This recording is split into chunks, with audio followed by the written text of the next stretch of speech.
Okay, so before we get started today, I want to tell everybody who's here or following on in the replay that most of what we talk about today, we're going to be working together in the worksheet in the members area. So if you're not already logged in, now's a good time to go to the members area and quit your job for life.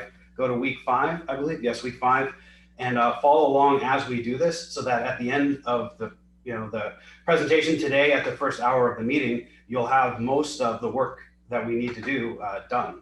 And today is an extremely key component of building up the stack and building up our websites, because we're looking at providing value to our customers. So when people think of marketing or they think of sales, they think of people trying to sell stuff that's unscrupulous. That's kind of the mental image that many people have. But what Dave and I do is we start from the standpoint of, we're not here to sell a product. We're here to create and deliver value to our clients. And only when our clients have been served, that's when we're looking for a reciprocal exchange of money and energy in return, right? So if we focus on who are we serving and what are they getting from us, what are we able to provide and move them forward with, then that is the basis of everything we do after this point. And so that's why today I want people to think about the products that we're launching and the books and all that as our gift to the world. And in order to have a gift that's relevant to people, we need to start with who exactly are we serving. So if we go down to the next section, actually, let me put up my screen so people can see where I am.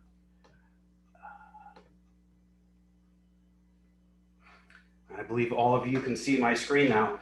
So the first thing we're going to do is develop what we call the avatar. And the avatar is our mental image of the ideal client that we're trying to sell at this exact moment. So we might have multiple avatars as our business expands, but we're asking everybody for the course of this 19-week intensive to choose one specific avatar. It could be 2, maybe a male and a female if that is different in your audience, but focus on 1, maybe 2 avatars that are a starting point for where you're going to grow your business. So the reason why we really want to know our avatar is because when it comes to the sales and marketing phase, when we're putting up ads, we want people to really feel like they're heard. In the sea of competing interests and advertisements and pop-up movies and all that stuff, what people really want is to feel heard and to feel understood by the people out there that we're seeking to get our information to. And so if we can start the conversation with, yes, this is what you feel like, this is what your life is like, and I know how to get past it, that's a very powerful wake-up call, and it breaks that trance that people are in, scrolling through web pages and on social media, and it gets them to start listening to you. So that's why we have to start at this basis. So who is the perfect avatar for you? Well, the easiest one for most people is yourself 5 years ago. If you've been working through your troubles then, 1, you know exactly what it's like to be somebody like you at that time, and 2, you know what you need to do to get past it. So that's, if you're not sure, that is the number 1 place to start, is somebody like you, 5 years ago, 10 years ago, but close enough to where you can remember. So if you're 60 and you're selling to 20-year-olds, it's very difficult to remember back that far and really understand what was like what your perceptions were like, what your feelings were like back then, because it's just too far away. Now, if your market is just definitely not that, you're a woman, you're selling to a man, or you're a man and you're selling to a woman, then think to clients you've had, friends you've had, family members that you know well, and find somebody that you can use as your mental model for the avatar that you're trying to sell to. And if you can't think of anybody that you know well that is your target market, the client you've had or something, then that's a good sign that you probably don't know that market well enough to really sell to them. So this might be the time to pivot and to think of, who can I really serve with this? I also want to mention, a lot of times at this phase, we get people who say, well, my gifts work for everybody, right? It could be old, it could be young, it could be men, women, whatever. And the reason why we can't stay with just that answer is because imagine you're selling something that anybody needs. So like a massage could help anybody, right? If you're selling to an elderly person who could really use it to improve their mobility and keep them healthy and young, you would not say the same things. You would not talk about the same experiences as if you're selling it to an athlete, right? They have completely different motivations going in. And so the narrower we can be, the more specific we can be with our avatars, the better. So let's all get started with filling in the first blank, which is, what is your avatar focused on right now? What's the thing that they need to do at this very moment? Like the number one thing on their mind.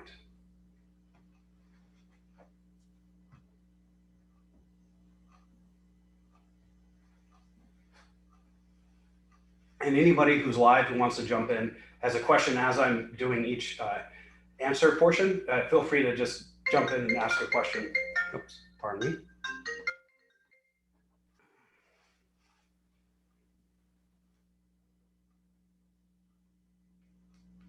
Let me just turn off that phone. Okay, and the next thing we want to know about our avatar is, what is their number one biggest desire for their life at this time?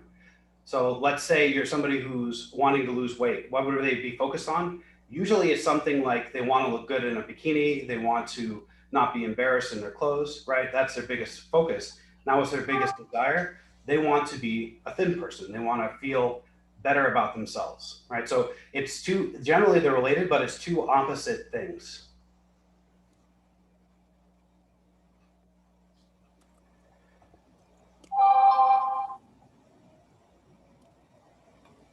And the next blank is, what do they want right away? So oftentimes people have time dependent wants, right? So they want to look good, they want to be healthy if it's a weight loss example, right? But right now they just want to lose 5 to 10 pounds. That's it. That's their short-term goal. Or like, let's say you're somebody who deals with somebody who is part of a violent domestic situation. Like, their long-term might be they want a healthy relationship, but their short-term is they need to get out of a potentially abusive situation, right? So the short-term thing, the reason why we want to know what it is because that's what we're going to be showing them at the very beginning of our products. So having this in the can is very important for the steps that we're going to take week after week. Everything we do after today builds off of this worksheet right here. So don't, if you're writing it, I recommend you do it in the webpage because it saves it for you. But if you want to write it by hand or anything like that, you can do it. But keep a copy of it on your desk or nearby, because every week, and it's going to ramp up week by week, we're going to be looking back to this as our blueprint for the products we're going to design, the sales techniques that we're going to use. So the last two, what are they afraid of? Usually the reason why our clients haven't gotten the result that they're looking for is because they have some particular fear, right? What if it doesn't work? What if I spend a lot of money and it just doesn't get the results? What if I'm not good enough to do it? It works for other people, but it just doesn't work for me. That kind of stuff. And usually there's something specific in your client's mind that would be a fear that you need to alleviate. So why can't, let's say we're trying to teach people to start a business. A lot of times people are worried that it's going to be too much work, right? So that's that specific one. If they're losing weight, they're worried, well, what if I don't enjoy the food? What if I just hate it? Right? That's the kind of stuff that you get. And lastly, this isn't super necessary, but if you can, put an age range, put a location if that's relevant to your clients, male or female or whatever, any interests. This just helps us find them when we're actually trying to do advertisements later. Where would what kind of groups, what kind of interests, what kind of demographics do these people fall into? So we can just get it to the right people at the right time. So I'll give you guys a few minutes on the call and listening to this recorded to fill those out. And if you have any questions live, you can bring them up now before we move on to the next section. So everyone that's on, you have a pretty good idea of what your target market is like what they want. Are we getting some buy-in here from everybody we have online? Because we can help you with that if you have any questions. What we're doing is to develop one personality, one person. This is all of this is to develop one target person that we're going to address for our marketing. So the tighter we can make this person, the better our marketing is going to be. So you want to imagine a real person. This is going to be like a real person. We're going to give this person a name and a personality. We're going to know what they do on their free time. We know the stuff that drives them, what they want. That's why we're filling in these blanks. So if we can help you with that, that's, you know, we're willing to do that. We can do that interactively right now.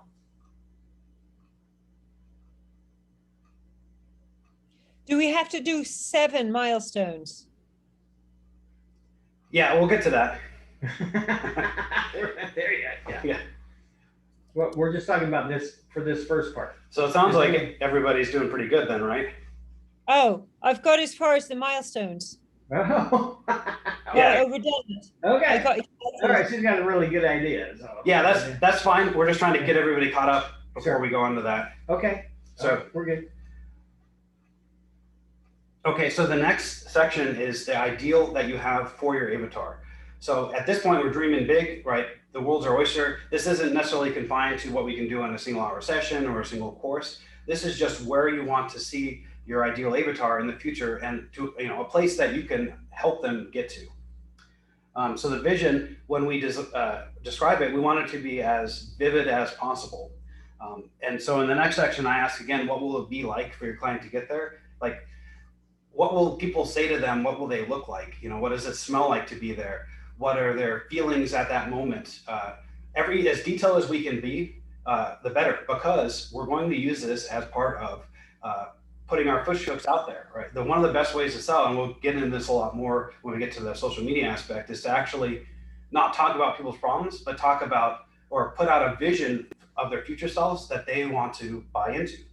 And so that leads to the last fill in the blank in this portion is we need to be sure that this ideal that we've described, this future, is something that our clients actually want in the space that they are. There's a lot of times when people that are, you know, coaches or more advanced in a particular area know, okay, well, they're going to need this, they're going to need this, they're going to need that.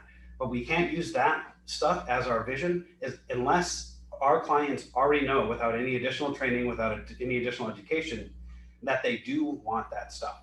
Right? It doesn't mean we can't sell it to them or we can't teach them it later. That's going to be add-in stuff. That's a perfect spot. But the ideal that we need to present from the front end is an ideal that our clients know that they want. And so in some cases, it might not even be exactly the ideal that we want for them in the future. It might have to be a little, not warped, but transformed to be viewed from the prism of the perception of our clients. All right. So if you're trying to sell a course that teach people to be wealthy, right, you have to show wealthy people and imagine a wealthy future like a poor person imagines being wealthy, not like a rich person does, because as anybody who's been there would know, it's different being wealthy when you're in it than what it looks like from the outside. So we're trying to present a vision that is cohesive to the person viewing its preconceived notions. And so that it's not something we have to sell them. It's not something that we have to convince them about. They should see it and go, yes, that's me. That's what I want. Can I talk about what I've written down? Yeah. Okay. So shall I go to the first one from the beginning and can I talk about it? Or shall I just talk about the second part? Yeah, why don't you go over what you have quickly for the... Okay, thank you guys. Okay, your avatar, developing your ideal client. Avatar, what are they focused on? So for female clients, they want to have an orgasm. For males, they want to last longer in bed, not have an orgasm. Such a funny how it first. Yeah. So what is their biggest desire? To be able to experience intense pleasure and be able to give it to. Okay, what do they want right away? Right away, they want techniques. And I guess they want a feeling of energy as well. I should put that as well, a feeling of energy. Okay, so what are they afraid of? So a lot of people, they're afraid that they've like lost their sensation of pleasure, or they don't have a sensation of pleasure, or they're going to come too quickly and they're never really going to experience intense pleasure. And I think that's, even though what I'm doing is actually very spiritual in nature, what I've realized is you have to come at it for most people from this angle of it's about them having multiple orgasms. It's about them feeling better about themselves, maybe having more energy to put into their business and so on.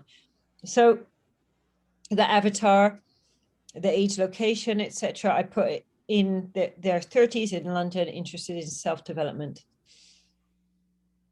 So my ideal, does anyone want to comment on that, by the way? That sounds like you're headed in the right direction here. Okay. Pretty Yeah. well dialed in. Well, and you really understood you need to go for what they want rather than what you know that they should want. Now, the only thing that piqued my interest was the London thing. We're probably going to want to target a wider audience because we can. I know. And American audience is massive as well. Well, even if it's not America, it's just the UK, but there's no reason why you can't target the whole English-speaking world with what you're doing. Yeah, I think that targeting the American audience, I mean, I do have some amount of American clients anyways, and I definitely think like targeting the American audience is a really good idea. Well, there's definitely no reason to limit yourself to just one city unless you only want clients, but okay, I'm just people to do yeah. I'm talking about one specific client at the moment, I guess. So I'm going to say English-speaking world then. That's great, yeah. Even though some of my clients are not from the English-speaking world, but yeah. Okay, so describe your vision. Teach the male to completely control his energy and the female to have multiple orgasms. Teach great techniques to practice together and on themselves, I should say as well. So self-pleasuring as well as, yeah, okay. What will it be like for your client when they get there? So I've put, they will feel confident, creative, and balanced. Mm-hmm. Why would your clients want it? And then I put, everyone wants to feel great. And I guess that's what my whole industry is about. It's about the fact people want to feel good. They want to feel pleasure. You know, this is why you have people becoming drug addicts and alcoholics and all this kind of stuff. They want to feel pleasure. And in this way, I'm able to give people the tools to get as much pleasure as they want, but without having to harm their bodies. And your avatar is 30 years old, right? In the 30s, yeah, in their 30s. Okay, all right. So longevity is not really an issue for them at this time. I have clients, there is a longevity thing. I have clients in their 70s and 80s. Not as many, but they do tend to come back quite a bit. Yeah. Yeah. So I do have a lot of clients in their 30s, I would say, but I have clients in their 20s. Even had the odd teenager show up, which is kind of, I don't really see teenagers, but he just slipped through the net somehow. But yeah, well, we focus on the 30-year-old now. So at the moment, I'm just talking about a 30-year-old professional from London, you know, a yuppie basically from London, who could be from anywhere in the world if they're in London. Mm-hmm. Because we're a melting pot of everywhere. Well, one thing with the vision, I noticed there was a lot of like what you would do for them, but it would be even more powerful if it was what state will they be in at the end. And one way to think of this is maybe like, is there a noun or like a group name that you can give, like sexual superhero? Like, what kind of person will they be at the end of it? Because they're not there really for the coaching. Like, they want to get something out of it. And what is somebody that has gotten everything they can get from you? Like, what are they? Are they, you know, a multi-millionaire marketer? If you're selling business stuff for you, you know, you'll maybe have to make up kind of like or define your own group. And defining a tribe actually is very powerful in marketing as well. So that makes sense. If anybody listening to this, if you can think of like a group moniker that's like your in-group with people, that's perfect. Or even if you have to make one up that's for your business specifically, that's also, and we may even just have everybody do that at some point anyway. But this is now is a good time to think about that. Oh, that makes sense. Yeah. Okay, so the multi-orgasmic tribe. Cosmonauts. Okay.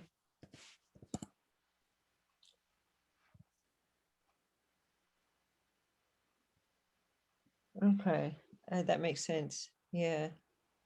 Yeah, so I mean, people just want to feel good, and this is very much about people being able to feel good, being able to feel confident. Definitely helps people be more creative, to be more balanced, to be more healthy.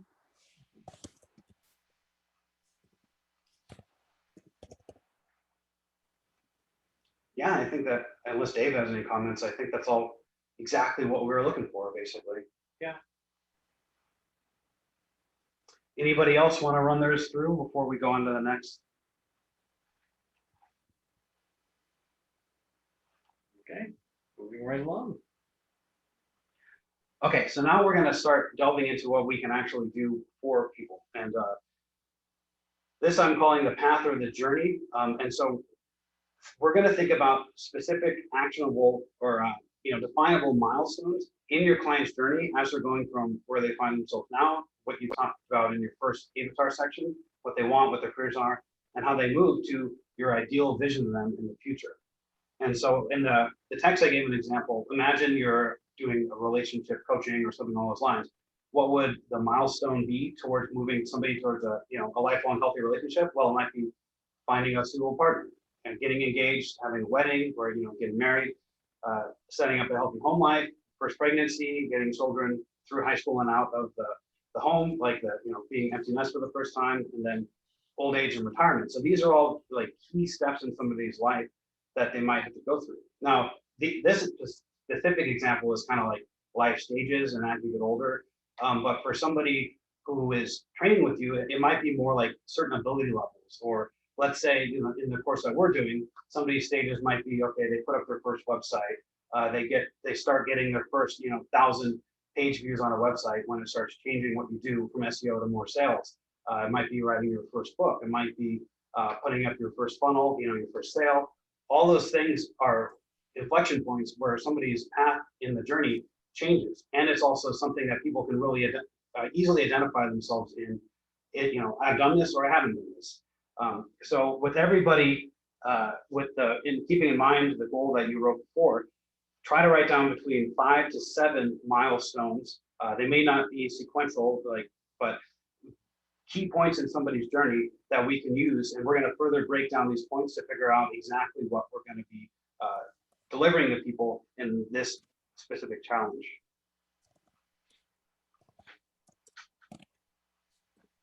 And if anybody is thinking of something they want to bring up for the group, we can go through those now.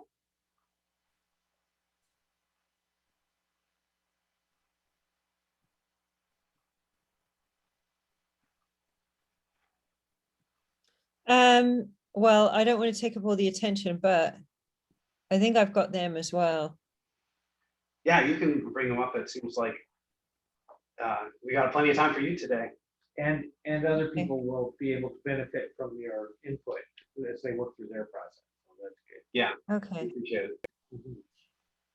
So thinking about, I guess, the Quantum Sex Coach website.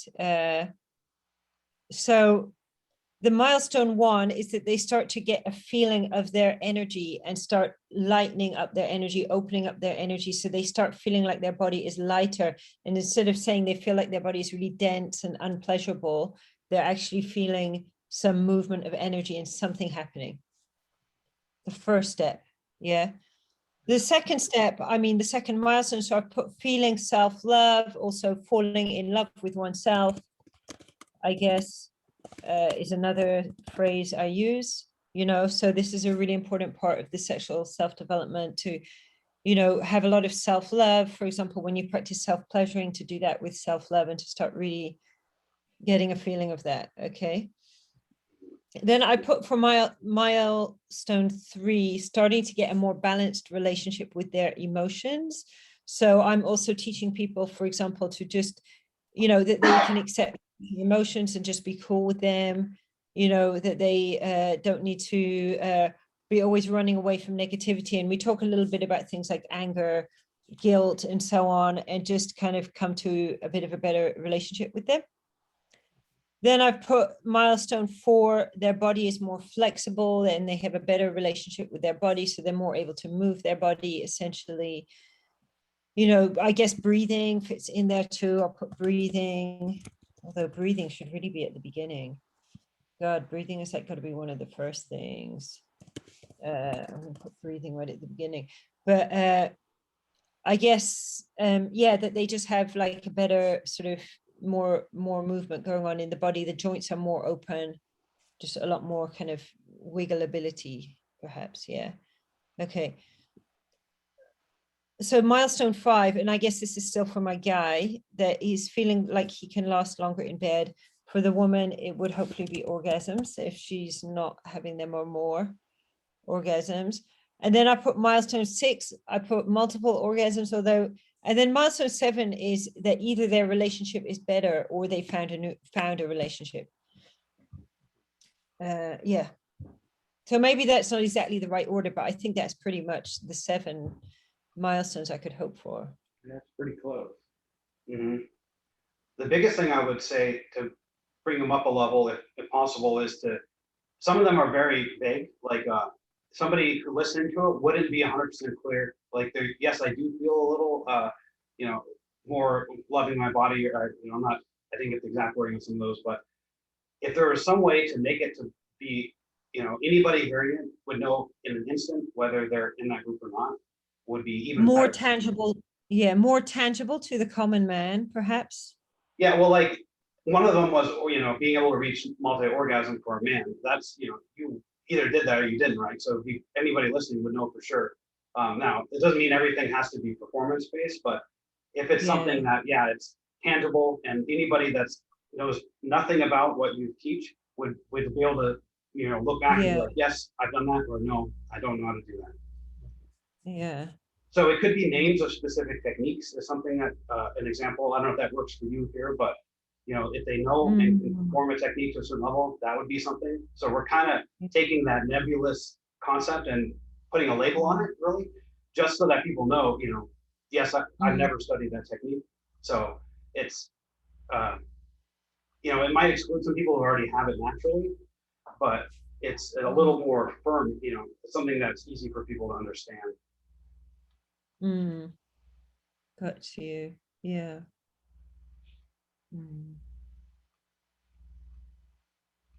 I think that's pretty hard to convey in sexual terms without being nasty. Especially when you're a quantum sex coach. But yeah, no, I get it. And I guess I have experience with making these things that are quite maybe like, advanced Taoist concepts, breaking them down and putting them into relevance for normal people. And I definitely could like go over this and put it into common man speak for sure, and get it, for example, onto the quantum website. So well, one of the reasons why we're doing this so early is now you kind of have a list of milestones, and you can, as you're writing the 500 word plus a day, you might spend a day of writing, contemplating this, and really trying to nail down what one of those milestones means in a way that you could get it into like 5 or 6 words that everybody understands and is very clear whether they're in there or not. So you don't necessarily have to be perfect right now, but make a note. I want to write about this.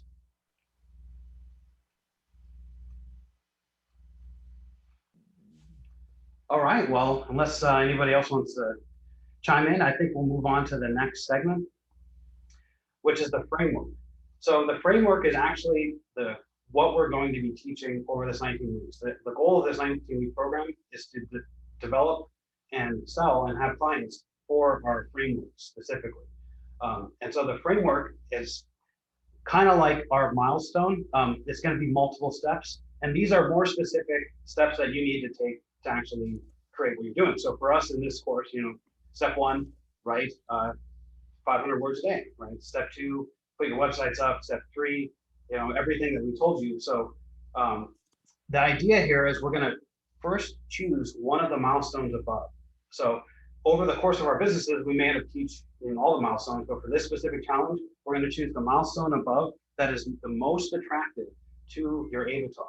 So imagine you're sitting there talking to your avatar and you say, hey, I just am teaching a course about blank, getting to that result, about being multi-orgasmic, or about making your first $10,000 on your website or something like that.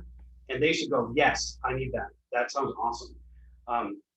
So if you don't have your milestones like that, that may be a time to go back and look and go, okay, I need to really hone in more on stuff that when they hear it, it's like, yes, if you're a relationship coach, and also it need not be sequential to the order that they might actually do it, right? So the relationship coach example, let's say you're marketing to 35-year-old professional women, right?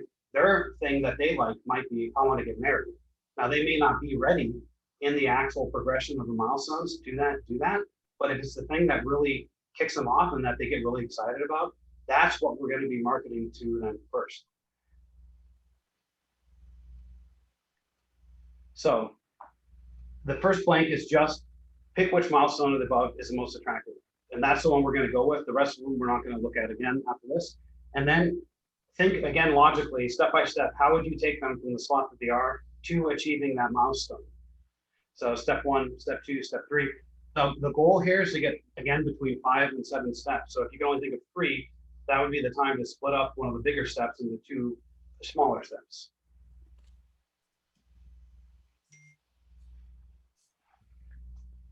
It could also be that you get to the end of these steps and it's just way too much to teach in like a 6-week course, or like to even go over in an hour, in which case that would be the time to choose one of the steps that you wrote down and say, I'm just going to focus on that step, and then break that into 5 to 7 steps in the framework.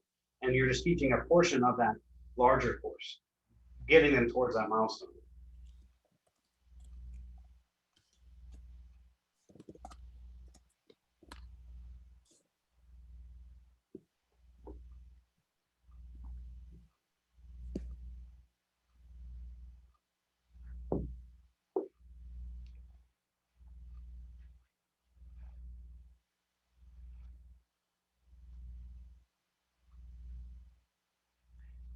All right, any comments, questions?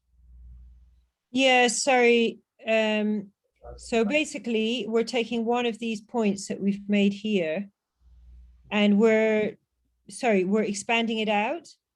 Yeah, so let's, for one of your examples was, you know, one of your milestones was being, you know, being multi-orgasmic or having your first multiple orgasm type situation, you know. So if that was the milestone that you, reading the 7 that you wrote, said, yes, that's what my guys in London want to have, that's the thing that they would be excited to hear about, then you would choose that and go, okay, step 1 to be multi-orgasmic is, you know, blank. Step 2, blank. Step 3. So this is literally walking them through. What's the first thing you teach them? What's the second thing you teach them? What's the third thing? All the way through. Imagine you're planning like lessons basically in a course. What would lesson 1 be? What would lesson 2 be? I've already written a whole blog about that multi-orgasmic one just the other day. Well, if that's the one you want to choose, that would be perfect. I've also done different steps. Like you start with this and then you move on to that. Mm-hmm. 3 or 4 of them I've done already, in fact, as blogs. So what, shall I make notes about that now? Yeah, I would put them in here because we're going to refer to this later. And so if you need to pull up a blog and, you know, pull it out of there, that would be fine. But you want all this in one spot because we're going to look back. Okay. Got it. I needed to scroll down. That's why I was confused. Okay. Yeah. Okay. I'm going to put lasting longer in bed. Okay.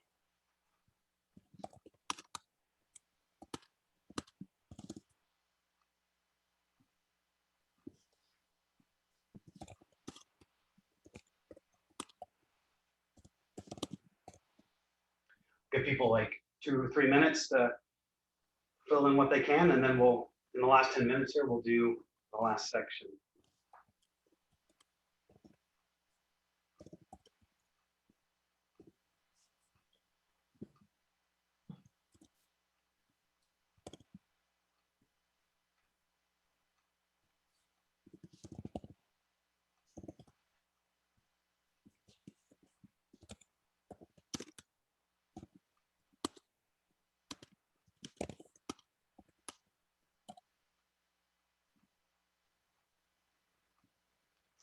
So for people who are still thinking, one thing to consider when framing these, because, you know, imagine you're trying to teach somebody to make a peanut butter jelly sandwich. There's thousands of ways you can describe them, how to do it.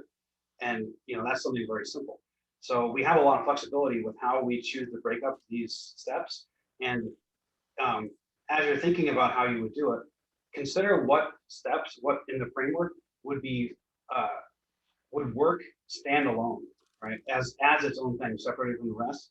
And also what steps themselves are enticing to your avatar. So if we can frame it in terms of every step being exciting, every step moving them forward in a way that they feel like is moving them forward, rather than being academic and just hitting every subject perfectly, that's even better. And that will really short circuit the marketing and the title making segment that we do in weeks to come.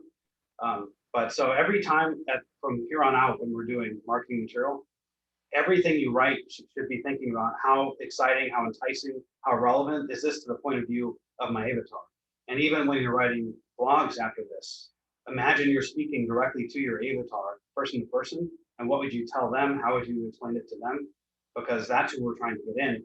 And so we need to really learn their language, focus in on their likes and dislikes, and be able to talk directly into their heart.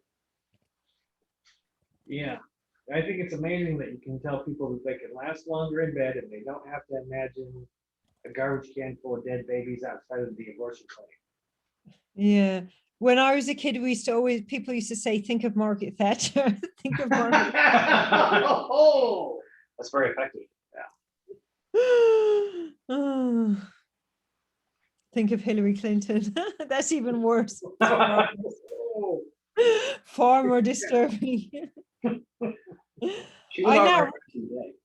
We used to make fun of her, but I actually now realize how cool Margaret Thatcher was now that I'm an adult. Oh, yeah. Well, actually, that is the perfect segue into the next section, because we're going to talk about developing your own attractive character. And so those people are all people that have very defined public personalities. And so in the last segment, I'm going to go over what it takes to be like how we should present ourselves to the world in a way that is compelling to our clients, because especially now in the digital age and what we're doing with digital marketing, people are not buying authority. They're not buying like all the information. You know, there's literally endless information out there. And what we're going to put in our course may have some unique bits, but they could probably find 99% of it just searching on the internet or buying a book off Amazon. What we're really selling them is ourselves, our personality, like the trust. We're building trust with our clients, so they know, okay, of all this stuff that's out there, I believe this person, they really speak to me, and there's somebody that I trust. So trust is the currency now of the world, the internet. So that's really what we need to build, more than being, you know, overbearing, superficial, looking like we're authorities, right? People need to actually feel a connection with us. And so first, in order that, every character needs 4 stories. And so these are all things that we have that we need to make sure we pull out and weave into, sorry, not 4 stories, but 4 elements that we need to weave into the way that we talk about ourselves, and weave it into even the way we write, the marketing copy that we do, because they need to know there's another person on the other side. And so the first thing is our backstory, and specifically, what are the things that we went through to get to where we are now, to where we have this knowledge? What made us interested in doing this in the first place? Right? People are going to hear that story and see bits and pieces of themselves in it and go, this person's like me. You know, it doesn't have to be that you're the same person, but everybody has very similar wants, desires, especially people that are getting into what you're teaching. And so we need to make an effort to advertise that. So I put here a box where you can just quickly put some bullet points, key things that happened to you in the past that are relevant to what got you started, you know, and eventually we're going to end up writing out a full several paragraphs. Like, this is, you know, I started here, this happened to me, then the next thing happened, and here I am teaching this thing. So just brainstorm real quick the kind of key bullet points that would be in there, and just get those juices flowing.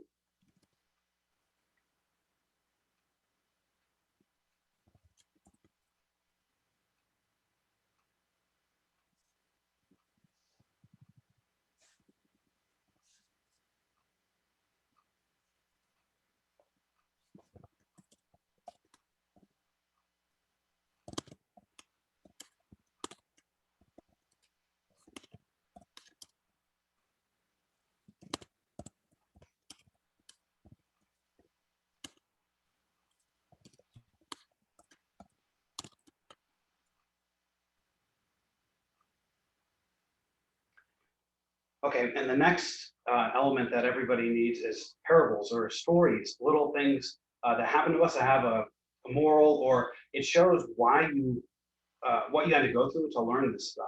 And it shows them why what you have learned is valuable. So let's say you're doing the business thing, right? We can always bring up a story where you tried to do this thing that everyone's teaching and it didn't work for you, or you made a silly mistake and that's the consequence of the mistake, or stuff that happened to you as you were training in the discipline that you're in. Everybody has tons of stories like that. We tend to forget them, and move past them. So here again, just kind of jot down some notes about stories that you could use and get those juices flowing. And as the week goes on and you think of things that will come, things will come to you as we open that door. Either jot them down in here, or have a notebook and jot those down in, because thinking of those now makes it far easier when we actually need them. And this is also great things to put in the blog posts, not just to reach people at person to person, but for SEO, right? Talking about our actual experiences makes you, in Google's eyes, in the eyes of people reading, an actual expert, because you experience those things. You may not be a doctor who's an expert in cancer, right? But if you've had cancer, you're an expert in surviving it, or you're an expert in what it's like to be a cancer patient, right? So we don't have to have any credentials if we've experienced something, because we're experts in our own experience.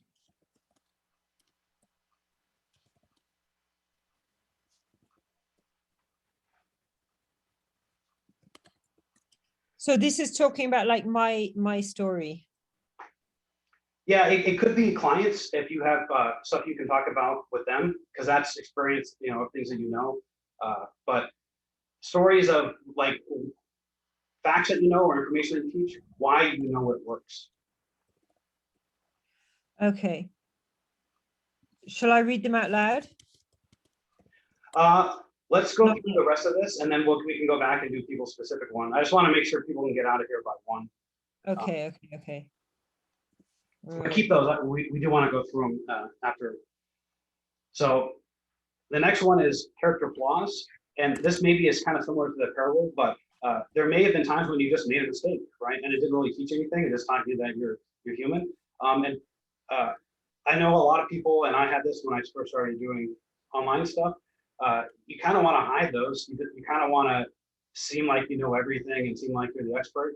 And people actually are turned off by that, right? We actually like to hear the stories of when you made a mistake. And seeing you get through that actually makes you look powerful, because everyone's made mistakes, and a lot of people fail because of it. And so when they see that you were able to get past it, it actually makes you seem real and human. If you think about it, everybody knows the stories of people like Elon Musk, who lived on couches, or Oprah, or all the famous people that we know of.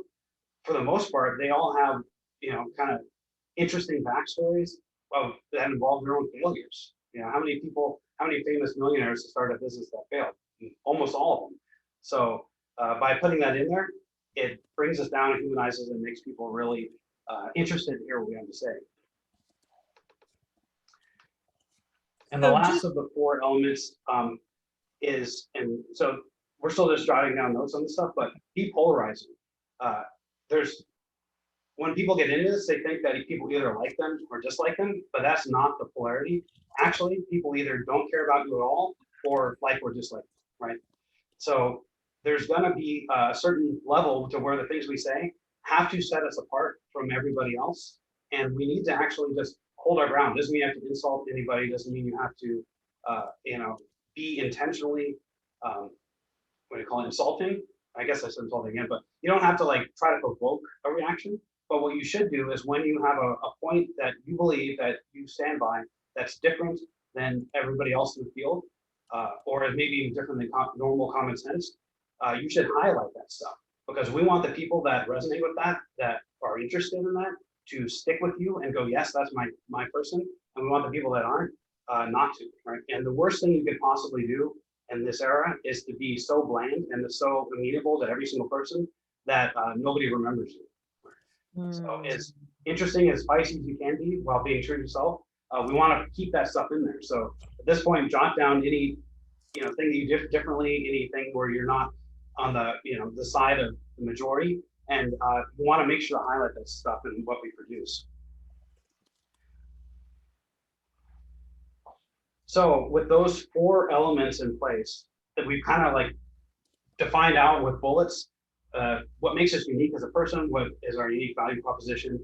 And so now we're going to start staking out in the last 2 sections here, subsections, what kind of person we are going to be, what kind of relationship we're going to have with our clients. And in the bullet points here, you can see there's 4 general like archetypes that you find as leaders on the internet and in life in general. But one is just the take charge, the leader, the take charge, the person that calls the shots. It's just a person holding space and is, unapologetically who they are, and they're the leader of this tribe of people. Now, a lot of people may not feel comfortable with that amount of assertiveness, that kind of posture. So another, and the last three are actually very commonly and very successful now in the world of internet sales and internet marketing and personalities. So you don't think you just have to be the leader, but the next one is the adventurer crusader type. And this is somebody who is more trying new things, like using themselves as a human guinea pig, or the whole stance you take with your tribe, the people following you, is, hey, I'm not the expert necessarily. I know a lot of stuff because I've been there, but I'm just trying new things. If I see a new product, I'm trying it. If I see a new technique, I'm trying it, and I want to share this stuff with you. That is very popular, and it works extremely well, because you don't have to be, if you're just building up a business you're new into, you don't have to be the ultimate expert. Yeah, you're free to make mistakes. And in fact, it's encouraged. People love to see when you try something and it fails, or something weird happens, or something unexpected happens. That stuff is solid gold. So that's a really great place to be in. The third one is reporter evangelist. So instead of you actually doing stuff, this is more, I'm running a podcast and I'm reaching out and I'm bringing all the experts in, or I'm doing all the research. I'm bringing in stuff that, not necessarily anybody could do, but I'm not the expert. I'm basically just trying to get as much information in the one spot as possible. And that's very successful as well. And the last one is the reluctant hero. So this is like, can I think of? Oh, if you've ever read the Alter Mind Solution, that's a perfect case of somebody being a reluctant hero. He was a doctor who was trying to save himself, and he tried all the normal stuff and it didn't work. And so then he tried stuff that's out of the norm diet-wise, and it saved him. I'm not going to go through the whole story, but so now he's teaching people, not because he really wanted to do it necessarily, but because circumstances led him to where he had no choice but to learn this stuff. So if none of the other three make sense for you, that's usually the place to go. I'm here, I didn't choose this, and I'm not necessarily an expert, but I need to figure it out, and I'm going to share what I'm doing with you guys. So I recommend everybody at this point choose one of the four that makes the most sense to you, and just jot that down to be, okay, this is the stance I'm going to take when I'm writing material. And then the last subsection here is different storyline arcs that you can take when we're talking about our story. So the ideal with this is just to think of a scene in your mind of each one of these story types, which one that you could tell about your own experience, or that of, client-wise, whatever, that we could use later on. So we're not gonna write the whole thing, we're just gonna jot a note so you would know what it's about, because we wanna have this for later when we're actually gonna be writing this stuff.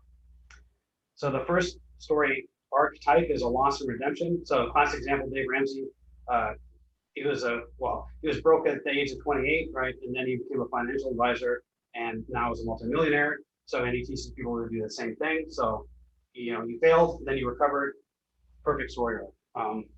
Us and them, this is another very common story archetype. So you think of, the norm, the whatever, the people that aren't doing what you're doing, and you kind of position yourself as in competition with that. So one example is Russell Brunson.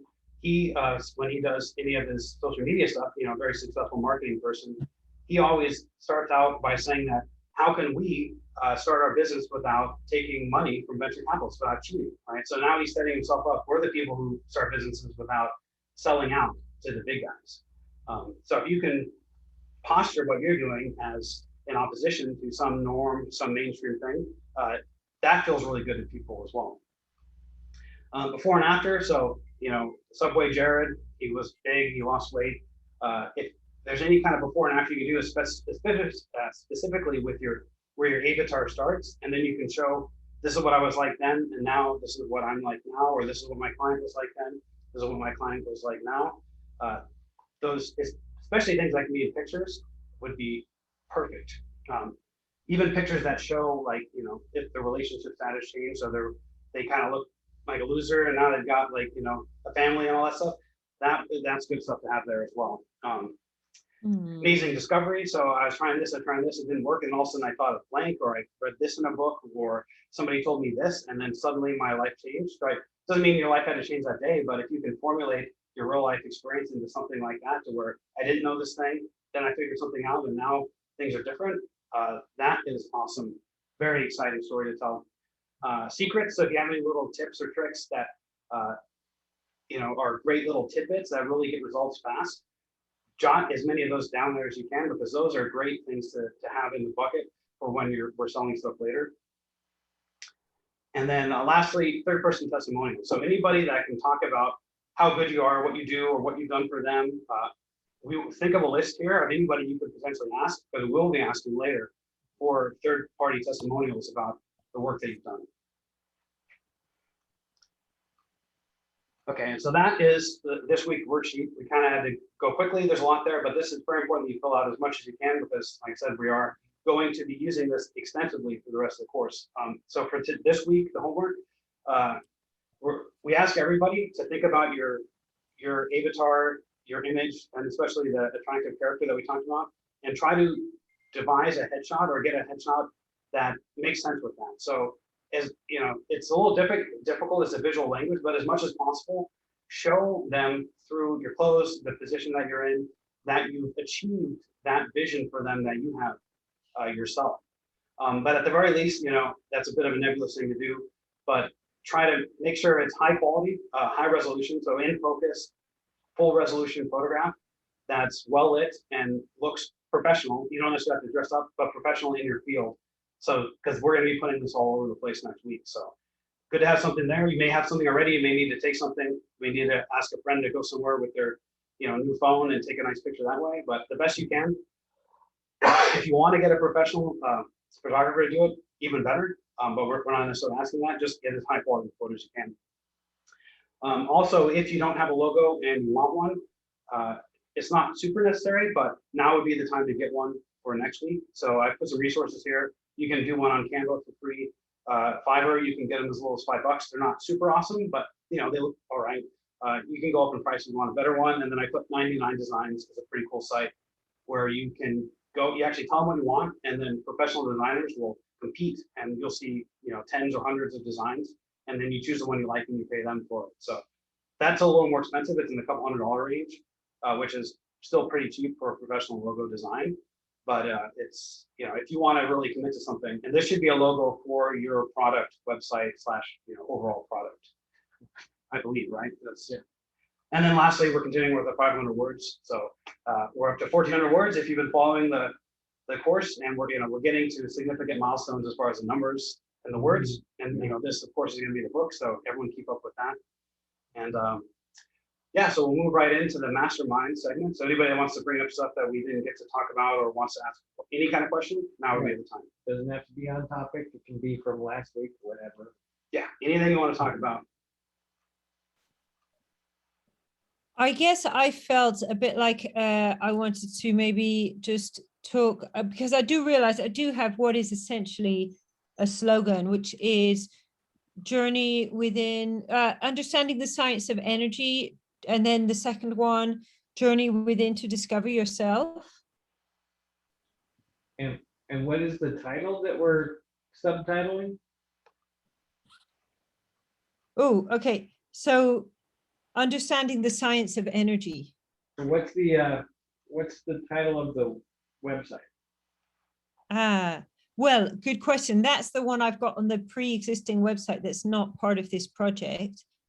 But I believe that is a sort of something that can go across all my websites, understanding the science of energy. Or would I have a different slogan for each website? Well, oh yeah, you want a different one for each one. Okay, yeah. Okay, got it. Okay, yeah, I can do a different one for each one then. That makes more sense to put a different slogan on each website. So this was just on your Jade Lotus website. Yeah, that was the existing, because I thought I had to have it different as the same slogan for each one, and I was thinking, how am I going to make that? Oh no, we want one that's each topic specific. Got you. Okay. Yeah. Like on my homepage, it's helping people achieve their highest and best. that makes sense there, but that doesn't make sense on, how to deal with a psychopath. Right, I see. Yeah. Okay.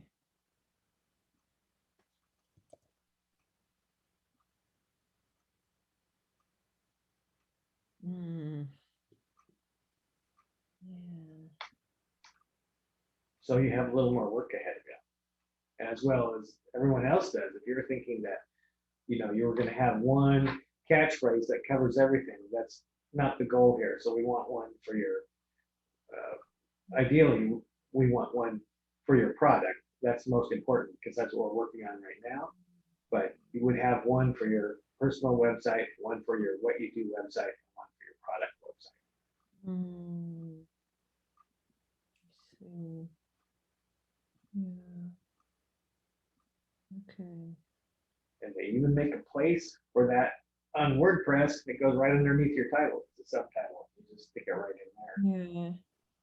And if you include keywords that are specific, then you get an extra knock in the search engine for that when people look for you. Yeah.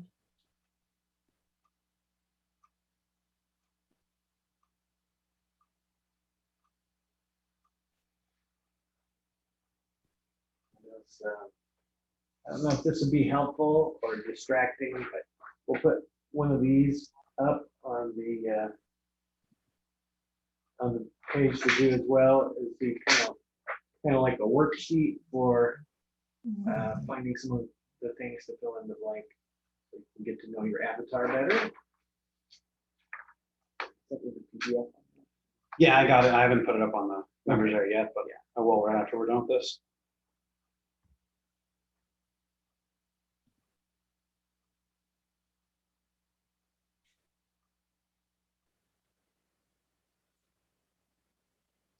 Yeah, so also on this us versus them thing, when it says the us versus them framing thing, I'm not sure what to put there, except I mean, like, I do get annoyed at some of the nonsense that conventional sex coaches chat.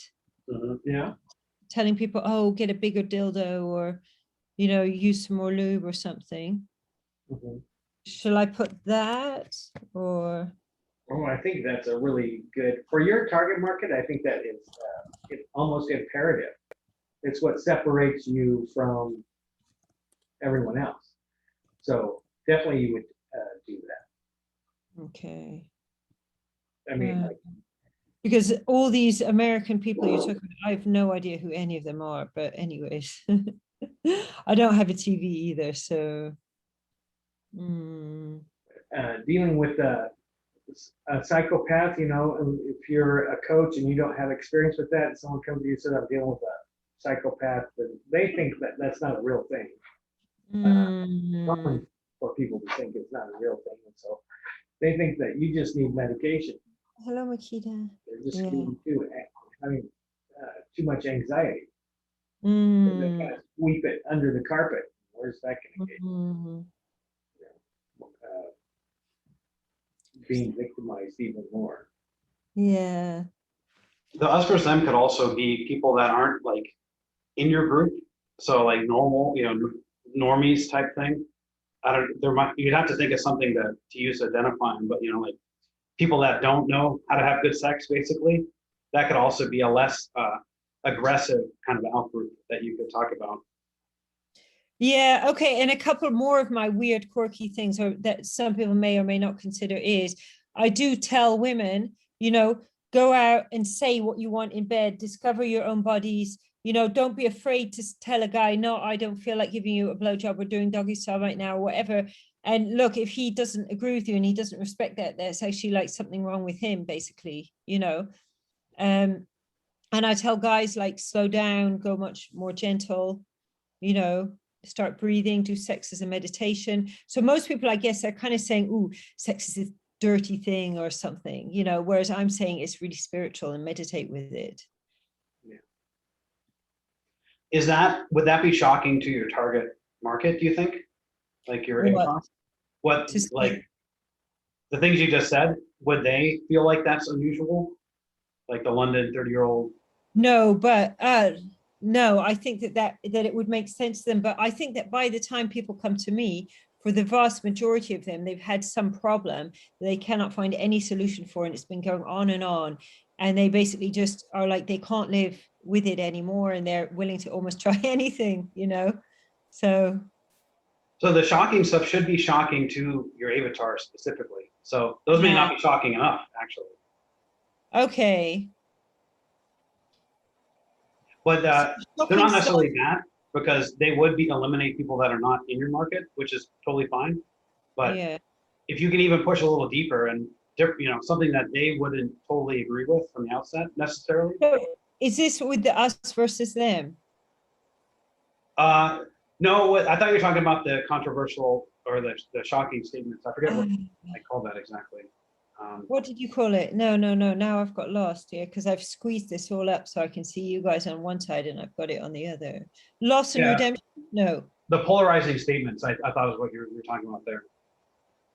Oh yeah, I wasn't, but that's good to have a look at it. But what I put there, I'm not the sex coach who will tell you to use lube or a bigger dildo. In fact, I'm not into adrenalized sexuality. I'm into deep connection, and saying, yeah, I want women to stand up and say what they want in bed. So I am quite feministic, but I'm feministic not in the sense of like, you know, in a job or in a workplace, but actually going, look, yeah, women, stop basically, you know, what's the word we use? Stop just zoning out during sex and letting someone do something to you that you're not actually that into, you know, and just stop disassociating, that's the word, you know. And whereas to the guys, I'm like, look, everything you learned in porn is wrong. What 99% of these sex coaches are telling you is all nonsense. Yeah, you need to change your relationship with yourself. You need to breathe. You need to deal with your emotions. That's the most shocking thing by far. When I tell people they need to deal with their emotions, when I start talking to guys about their emotions, and that's like, whoa, the E word, I call it, basically, you know. That could be it. So that distilling it down, it would be, you're not having good sex because of your emotions. Because it is, and the breathing, the emotions, those are the two biggest things, and lack of self-love. It's those three basically. Or if you want to be a better lover, you need to learn to masturbate better, kind of a thing. Like that. The reason I think that's going to work is because that's stuff that people in your market, the 30-year-old professionals, haven't heard yet. The rest of it, I think, is stuff that they would have basically agree with. So that's how you're going to set yourself apart. So you need to ditch the porn, I'm going to say as well, because some sex coaches even tell people to masturbate, because that's pretty unglamorous. I think there must be a better way to say that. Self-pleasuring is what the term we use. Self-pleasuring. You need to ditch the porn. And meditate when you're self-pleasuring. You need to ditch the porn and meditate when you self-pleasure. Yeah.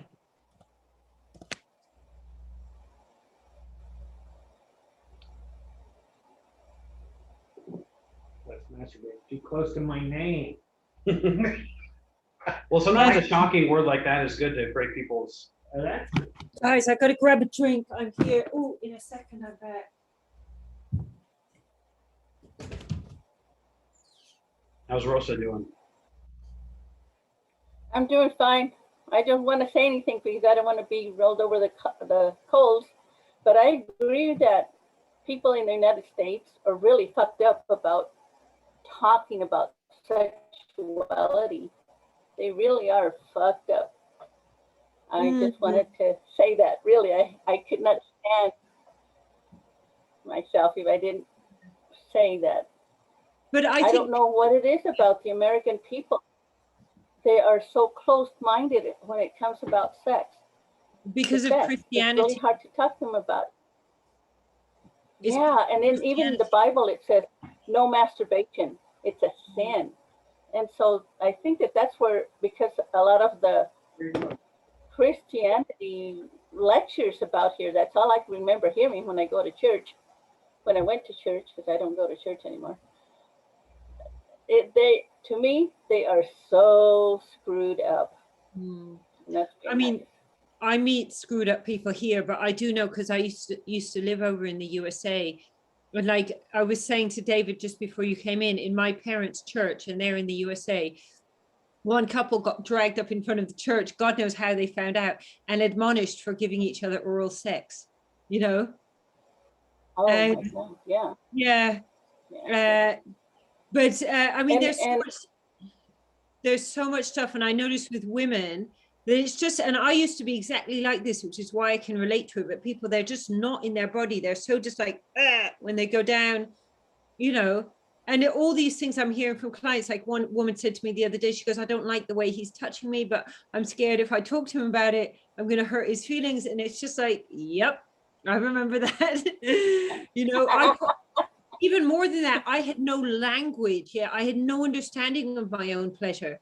I hadn't learned anything about my pleasure, you know, except for from boyfriends, you know, but it wasn't me exploring my own pleasure, and I didn't understand. And the thing that was then very, very harmful, which like 90% of women are doing, is that you then kind of start thinking, oh, I got this hole down there that's for him to sort of essentially masturbate and ejaculate inside, and you just kind of like switch off while this thing's being done to you, not really knowing what you should be doing, and scared that if you go, oh, I think I want this, or I think I want that, there's something wrong with you because you're not doing what so-and-so said they saw in a porno movie or whatever, you know.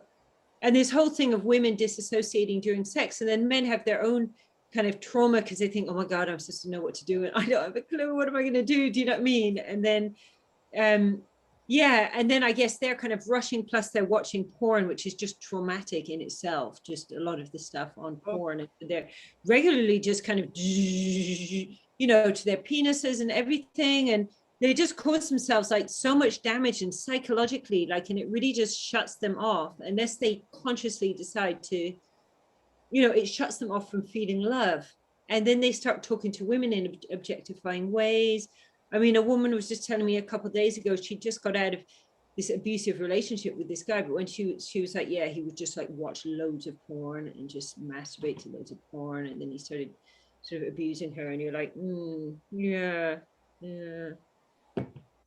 Well, what about parenting? Sorry? I mean, how were you parented? I mean, I was really lucky, you know, that I had like really open-minded mother, and she was really open about sexuality with me. So, but I know other people who were coached by their parents about what sex should be, and what they were coached by their parents is shocking. Oh, my parents were hardcore Christians. Yeah. They were, yeah. So it was to make babies, basically, right? Yeah, they were absolutely terrible, and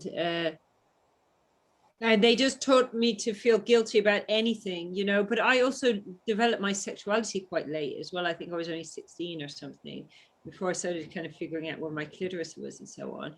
But yeah, I think it was just very, very harmful. I remember asking my mum, where do babies come from? And she telling me it stopped dropping them down the chimney. And I think I was a teenager by that time already. And, you know, there was absolutely nothing, you know, they were just terrified to talk to us about anything. And then finally they gave us some thing to read out of, you know, some biology book or whatever. And you just think, God, you know, you can't even explain anything, you know.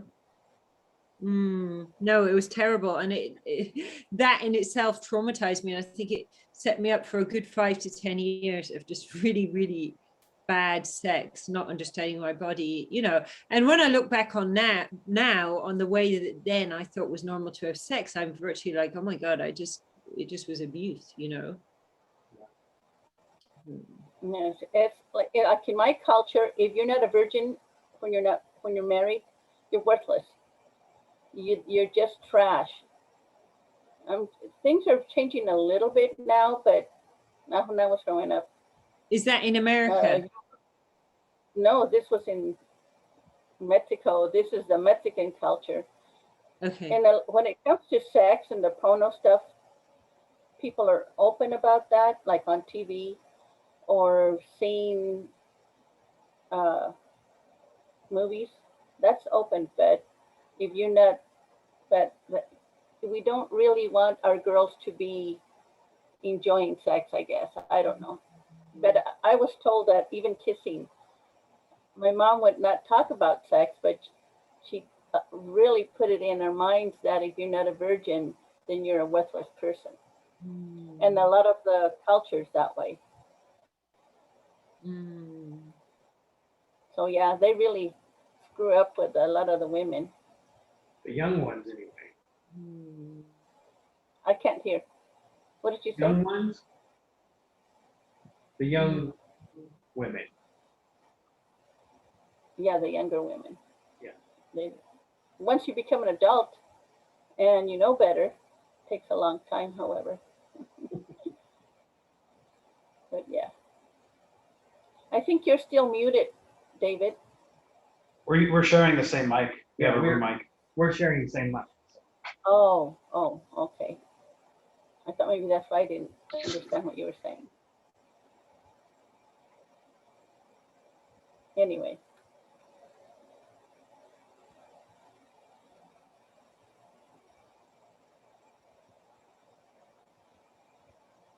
I actually admire you, Jade, for putting all that on paper.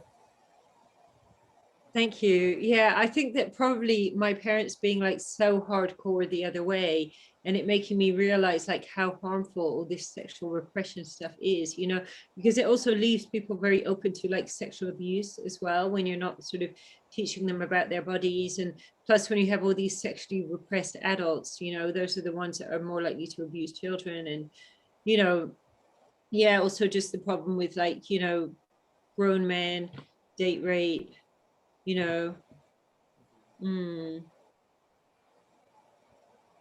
Yeah, that's definitely good work that you are doing. Thank you.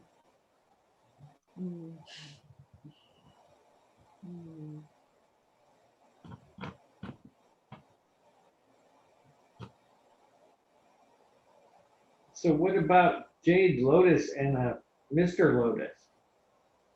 Oh, who I just mentioned at the beginning. Yeah, no, I wasn't talking about that. I mean, is it, are you just, I'm just curious in your life path, do you see a Mr. and Mrs. Lotus happening? Is that? Oh, I did mention that there is somebody. Yeah, let's see what happens. But the thing is, he does the same stuff as me. He does the meditating with your sexual energy, practicing semen retention, you know, and stuff. So it's actually quite exciting for me to meet someone who's on the male path of this and who's doing it in a nice way, because some of the people doing it, they are a little odd, yeah, in various ways. But yeah, he appears so far not to be odd. I was thinking that too. It'd be perfect for you, how you're teaching, if you could do a male female team, and then you could like teach both, but teach it from both perspectives. That would be perfect. Yeah, I'm actually trying to get him to start putting some blogs on my website, but he's not a native English speaker, so I think he's going to have to write them. Then I'm going to have to check the English and then, you know, put them up. And I'm trying to get him to do sex coaching too, and put him on my quantum sex coach website. Nice. If you do, and you want him to be like a personality with you, you should make a separate user account for him so that he gets author credit when he writes. That's what I was thinking. Exactly. That's what I was thinking. But he just, yeah. I need to go over some of the stuff to show him about the SEO and show him about the English language, like the way to kind of, you know, put things and stuff. So did you try Grammarly at all? With people what's the second language, it kind of helps fix the most obvious mistakes. So it'll make it faster for you to revise if you run it through Grammarly first. And I might just, what I might do as well is get my assistant to spell check his stuff. That works. But yeah, Grammarly is good because he's going to learn from Grammarly, right? Isn't he? Yeah, it's nice because a normal spell checker will, if it's spelled right, it doesn't care, but it might be the wrong word for that spot, you know, like the wrong there or something. Or it also, Grammarly also fixes some of the more common, like basic grammar mistakes, like the, you know, plural when it shouldn't be, or the wrong form of the to be verb and stuff. So it really does help fix the most obvious stuff. And then you can focus on just, what he's saying makes sense? Is it clear and stuff? So I just mentioned that again. It's more helpful. Sorry? You're talking about the grammar checker? Yeah. Oh, I love that. Because my English, I write, my first language is Spanish. And if I write in English, in my English, my Spanish it's backwards. And the Grammy fixes that. It puts the words over here instead of leaving them there. I love that. And then it tells me, rewrite this. It makes no sense. I love it. It really helps. Yeah.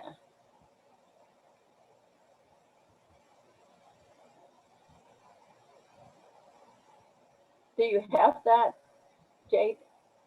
Grammarly? No, but I can use it. I can tell him to use it. Yeah, it just changes everything into English almost. It tells you how to change it. I love it. Yeah, it's a good tip for saving a little time in the edit. It That's does. cool. Well, what do you think? Is that a Otherwise, wrap? it'd be awful. Unless anybody wants to bring anything else up. We'll let people get back to writing. That's what I was doing. Look up and go, oh my goodness. That's good. Then I had trouble getting in, hooking up with it. It wouldn't work. But I went through Facebook and I got in. Good. Yeah. Well, the link that worked this time should be the same link for the rest of the course. We have a fixed meeting ID now, so yeah, hopefully it's not too much of a pain for people to get in the future. We're kind of still learning how to do the Zoom thing effectively. So. Yeah.